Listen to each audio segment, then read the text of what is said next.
चुनाव आयोग ने 12 राज्य और केंद्र शासित प्रदेशों में एसआईआर की प्रक्रिया शुरू करने का ऐलान कर दिया है। मुख्य चुनाव आयुक्त ज्ञानेश कुमार ने प्रेस कॉन्फ्रेंस कर बताया है कि एसआईआर का दूसरा चरण 28 अक्टूबर से शुरू हो रहा है और जिन राज्यों में एसआईआर कराया जा रहा है वहां की वोटर लिस्ट को फ्रीज कर दिया गया है।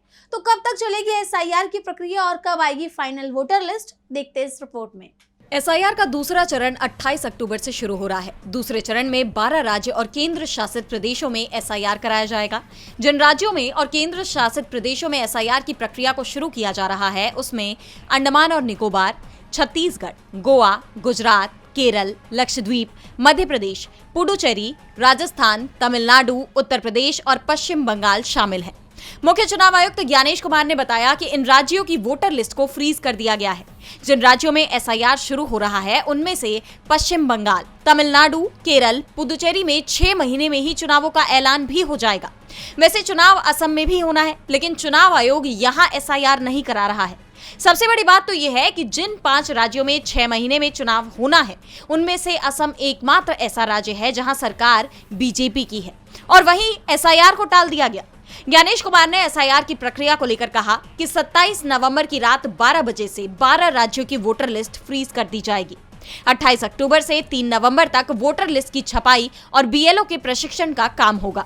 4 नवंबर से 4 दिसंबर तक बीएलओ घर घर जाकर गणना प्रपत्र बांटेंगे और उन्हें एकत्रित करेंगे। 9 दिसंबर को ड्राफ्ट वोटर लिस्ट को प्रकाशित किया जाएगा।